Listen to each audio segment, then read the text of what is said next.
Welcome to the hot age. Well, we're getting there. We are definitely getting there. So it's going to be fluctuating as we go. Winters will get cold at certain intervals, but more warmer, and then more hotter in the summers. This is going to get hotter, and this trend is going to continue on. Hot age, followed by an ice age, which we could call it the burning age, but it would sound wrong though, wouldn't it? The oven age. Anyway, still, it's fascinating. So there's a lot of energy, yes, and a lot of heat, and we got to look at that. Now, can I ask you a question? You know, when we're talking about switching out lungs, making artificial lungs and heart. Right. Here's one for you. Here's one. What do you think would be more cheaper and better for a species to do? Heat a room, heat a house, or heat their bodies? Could you imagine a small AC unit in you, followed by a heated unit? Now, how much is it going to generate in energy? How much is that going to need? Well, if we think about it, you can get a cold plate and you can get a hot plate. Now, providing on where these are in the body, you can regulate temperature. So you have a hypothermos, yeah? And your hypothermos is for regulating, among others, temperature control. Now, that's a fascinating thing. It's good, but that's as best as evolution is going to give you. And it doesn't fare up very well. So you have to evolve. So what happens if you have a small device inside you that when it got hot outside, the plate got cold? You need a mass of veins. So you could imagine, and this is an extreme surgery. So again, surgery would have to be keyhole surgery in order to put this in. And a wireless charge plate. And you could consider this being a mattress. You hold a mobile phone with you for most of the day, yeah? You're going to need something a little bit more than that. Could you imagine something inside you that when you lay down on I don't know, a mattress, your bed, it charges up a device? Now, that's not great, but electric blankets and different things like that. And therefore, it only require a minimal amount, and the plate would need to go somewhere. And you would also need a battery pack. Now, this is the part that's risky. But there again, it doesn't have to be. This thing can shut down as easy as that. Anyway, even still, moving with all those risks and everything else. You got risks with gas inside your property and AC units if they're not cleaned properly, Legionnaire and everything else. Could you imagine one of these sensors, or not sensor, but perhaps a wrapping around an aorta or something like that? And it begins to become a cold plate, and it begins to get colder, and as so, it begins to cool the blood down as it begins to circulate around the body. Not enough to freeze it, but enough to make you feel cool. Now, whether it would work that way or not, but there again, blood fills most of your body at every single area without missing a beat. So if you get a paper cut, and you get a paper cut in your toe, or you tread on a nail, damn, that shit bleeds. You cut your ear, it bleeds. So we might as well go with the blood process on this. Now, it would only require a little bit of energy, and it would only require cooling to a degree. Now, that's interesting. And technology would evolve to get more accurate, because you could have an external thermostat, so to speak. And if the surgery wasn't invasive and it wasn't brutal to be able to put this in, and minimal risk, therefore minimal pain, therefore more people would apply for it. This is why a socialistic structure of like style NHS is always a good thing, because you can roll this out. Yes, it will cost you for the parts, but we can put it in for you. And maybe a small price, maybe a large price, depending on how you're earning. But even still, it's going to be a lot cheaper than anything else. And the fact is, I would be fascinated to understand, what is it that we do? Can you imagine that, right? So our body, you could accelerate the heart rhythm, which could create heat this way. That's still a pain in the ass. Everyone's got to get up and do something, and 50-star jumps and whatever else, and then let's sit down, and 5 minutes later I've got a sweat on and now I'm more colder than I was. So doing the exercise was counterintuitive. You've got to understand something on your planet and the way that you've evolved from. You've evolved to do nothing in the winter. You've evolved to chill the fuck out. Your society tells you that it's going to demand that you're a birth certificate and you are going to make money all year round. That's what it tells you. Yeah. Iron fist and everything else, yeah? But naturally, you're not supposed to. We talk about naturally. You're not supposed to do that. You're supposed to be very torpor in the winter, and you are supposed to be more active in the summer, spring, summer. And now we fall into the realms where that becomes not possible. So extreme heat and extreme cold. These are the... Yeah. And we understand that we have to burn an awful lot of fuel to heat our body, which is a current way of thinking, and it seems to have carried over. So we haven't modernized our thinking. We've modernized ancient techniques and brought them into the future. Yeah. And it's now showing that there is a problem with it. How much energy is needed to make you feel cool? How much do you think it is? It's not a lot, is it? No. If you think about something small that were to cool your blood for every pump, that you would feel it. It would be a strange sensation, but you get used to it. And in actual fact, it's very addictive. So the blood cools and you feel this cold sensation starting to move around your body. It takes around 12 seconds for the whole, and each cycle of 12 seconds keeps you relatively cool. And it's able to maintain a really decent body temperature. Some people would like to turn it off and then turn it back on again because of the feeling, the sensation of the coldness going around the body. It's more refreshing than any drink you'll ever drink. It's more refreshing. It's a beautiful feeling. Have you ever taken it on a hot day and you've downed a load of cold drink and you feel that sort of a wave? It feels... It pulses, because it does. It works with your pulses and your heart. It's a beautiful sensation. And likewise with the heating. How much to heat your blood to keep it maintained and rise your blood temperature, which therefore will cool down in your body and therefore radiate outwards. How much energy do you think that will utilize? Yeah. Not a lot. Actually, it drops the demand on the grid. In fact, TVs would require more energy. We take another one, hotspot. Although it's not very good when you have your hotspot on and a VPN on, how hot does your phone get? Yeah. Now, on winter days, if you walk with that, then it's not recommended to do so. But if you walk with it, it will cause you to sweat. Yeah. Just that, an internet connection. Now, again, that's a riskier type process. But again, you can get a cold plate and a hot plate. Very small these days. And enough energy, which is about 5 volts, is enough to utilize both of these, and the more voltage you put into it, the more colder it becomes. So yes, you can have malfunction, but you would require less energy to heat yourself, and you would require less energy to cool yourself. We try and cool down a whole fucking room. We try and cool down a whole freaking shop. We try and heat up a whole house and wonder, why is this costing so much money? And I mean, is it really all that good? No. It's not, is it? No. Is it efficient? No, it's still throwing on jumpers. Well, that was a waste of time, because when you throw on a jumper, you're now stopping what was warm hair from hitting you, and now you're sweating.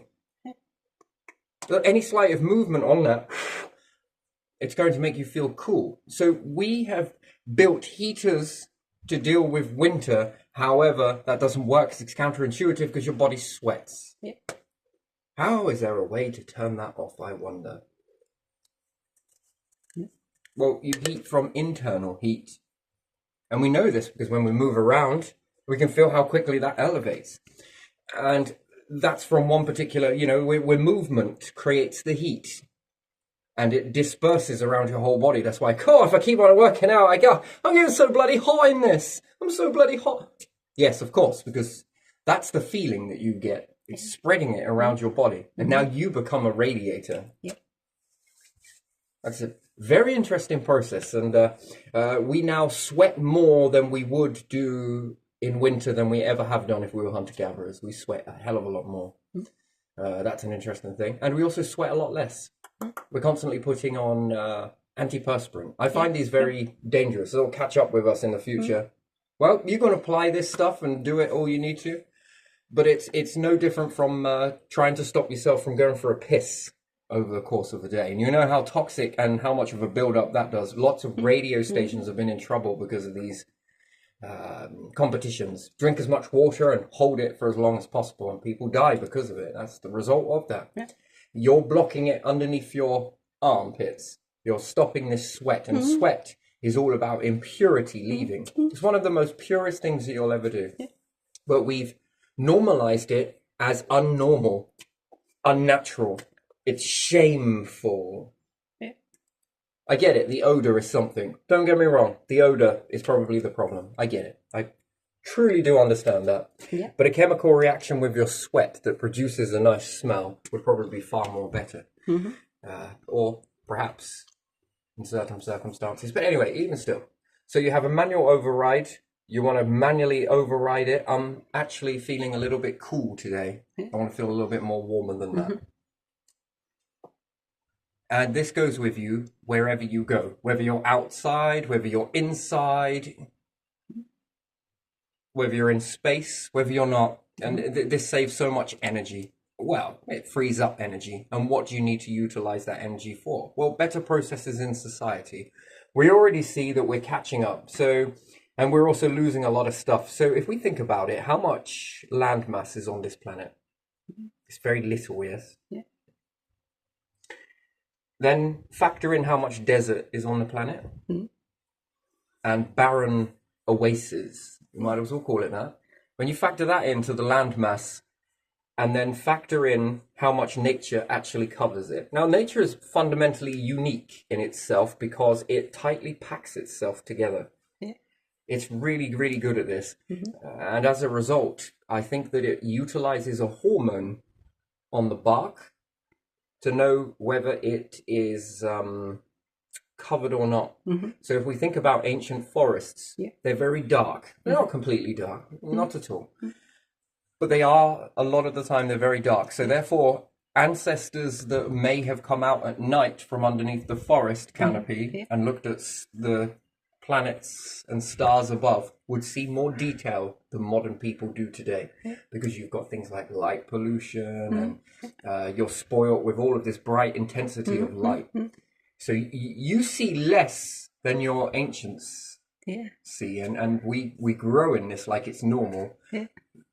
But give it a year of no light and you will see more in the sky than you do now. That's an interesting thing, isn't it? It is. So, do you find that fascinating? Yeah, wonderful.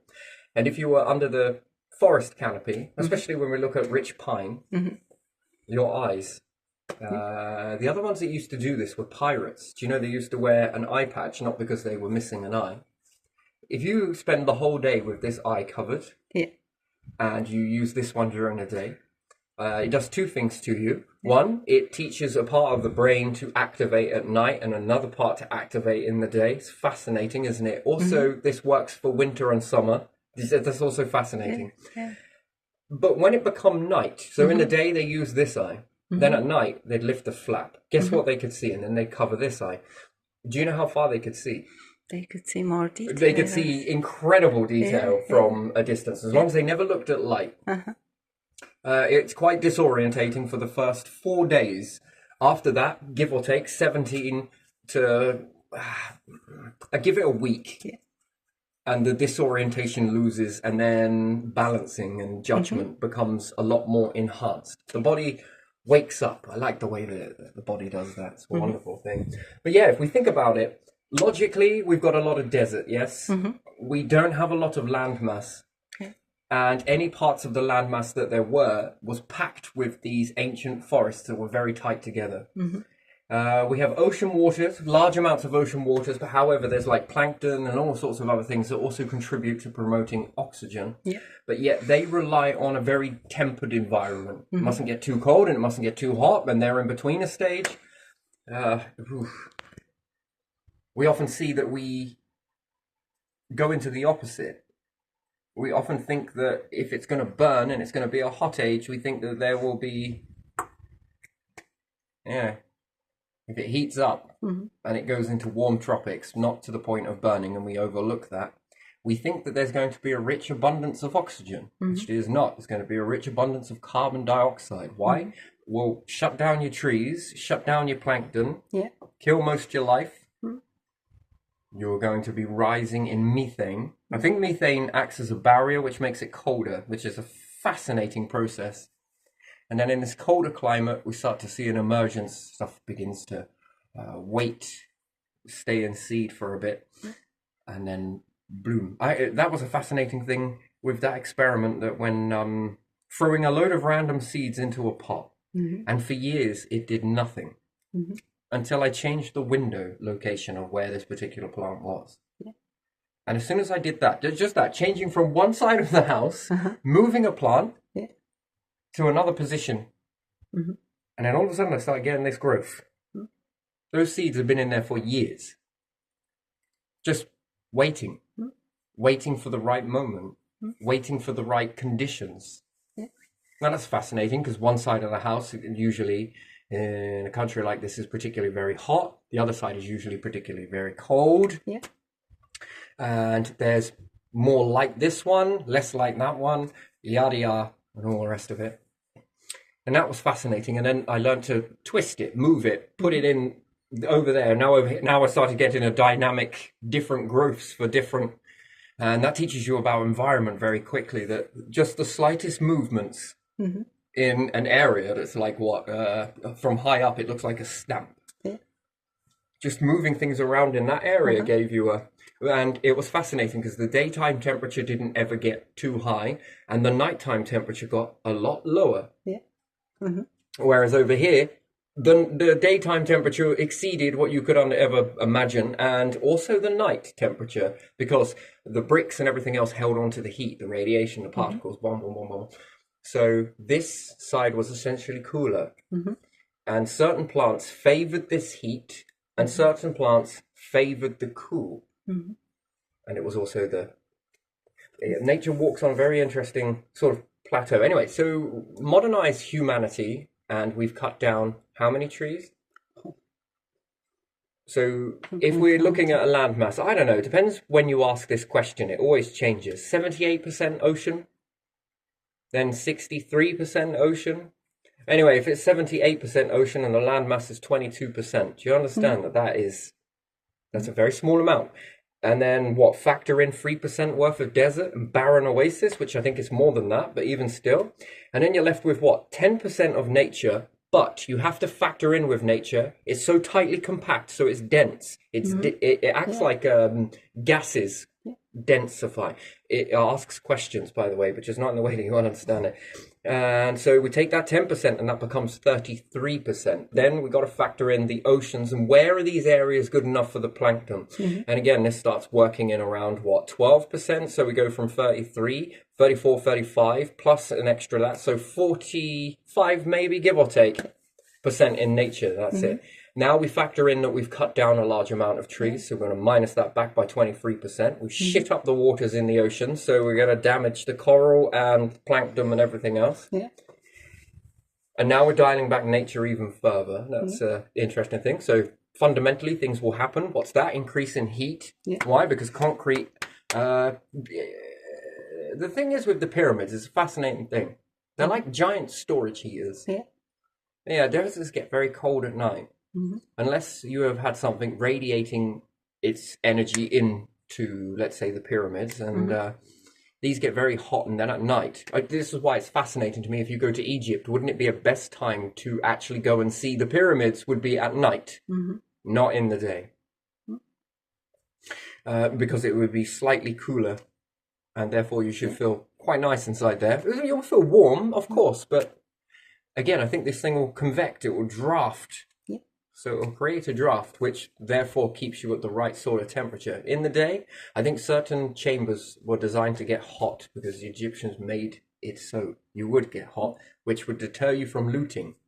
Hence why they've sealed off some of they look like, they're very small, insignificant. And again, if you pay attention to the pyramids, they're there. If you remove those, this allows ventilation.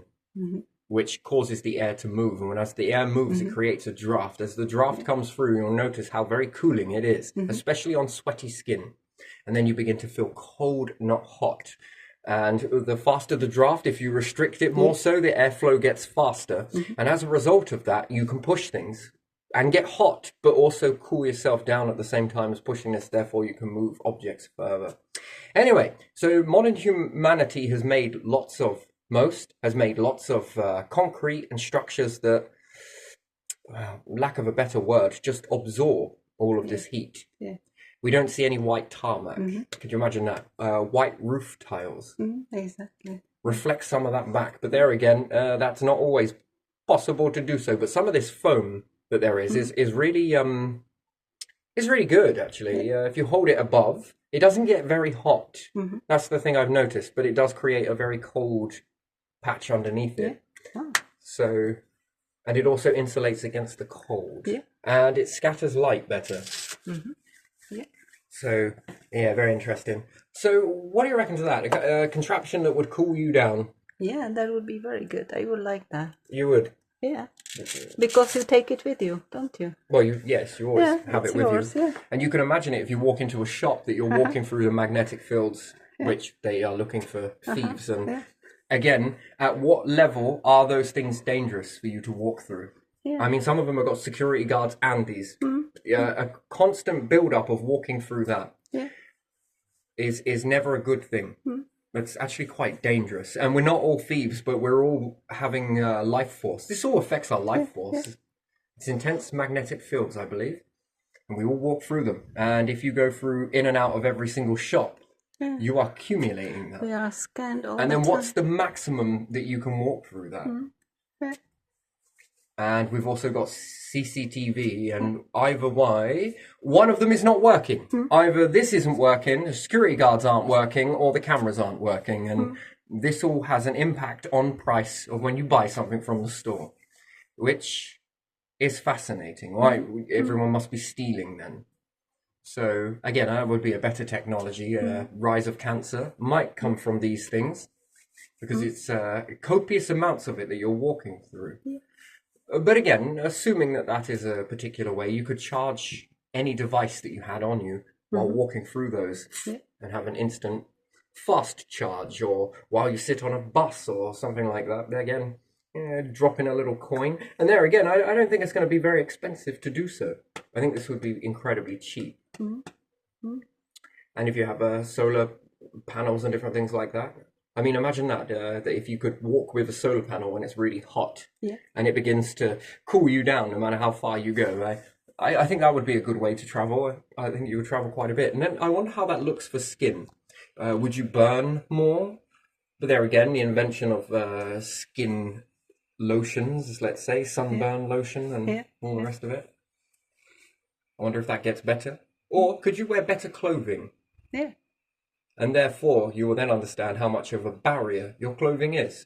And then you layer this stuff up in the winter, which is counterintuitive of why you need to have the heat on in the first place, because you are actively creating a barrier that stops the heat from hitting you. Therefore, you don't feel the benefit. It's a very interesting process, isn't it? And we all do it year in, year out. Humanity is expanding at an alarming rate. And as we do so, and we don't change any of our... This worked for hunter-gatherers, sure. It worked for the modernization of humans' industrial revolution. Yes, understand that. But now it's not working and something has to give. And I think it should be these. These, devices would be incredibly better, I think. I mean, you must be saving a lot of energy if you've got a mobile phone that takes 5 volts, X amount of amps, whatever it is, 2, 3, some are even more than that these days, but let's just assume that. It becomes a new TV. How much of the grid has been saved? Because people are not watching TV anymore. And then would you need to refrigerate drinks? Or would that warming sensation feel very nice, as refreshing? You wouldn't probably, would you? Well, if it's too warm or it's too cold, the body has to... If you drink that is really hot, like freshly made coffee, you might feel it for a bit, even with that device, because it just distributes the heat, but otherwise, no. Oh, very interesting. I'm probably going to leave this one here. I just want to make this one a little short one, but still. our behavior is fundamentally flawed. We've held on to all of these structures from prehistoric times because people think that it's a really good idea and it worked for them, so it must work for us. You're either going to evolve it or don't. It really doesn't matter whether you do or you don't, but the environment will evolve for you. And then it will make people evolve for you. You can either hold on to these structures and think that they have some sort of power in them when they don't. They serve a purpose for a particular time. We can't move these into the next sort of cycle or evolution of humans. It's just not where it's at. Some things have to be let go, and we thank them for getting us to this part. And as a result of that, it's built some very beautiful things, and a lot of understanding has come from that. And that's where we should leave that and be respectful for what it taught us. But it got us up to a point now where we can make this stuff. And that's where we transition from that to this. Why? Because that, to continue it, well, let's just do the maths. Even with this cutting down trees to make way for houses, we are growing on farmland and it's barren most of the time. This is having a massive knock-on effect. We have to adjust our behavior. Now, how does that look? Well, there are many ways that can be adjusted. We don't have to do anything, but extinction will happen. And that's just the way it is.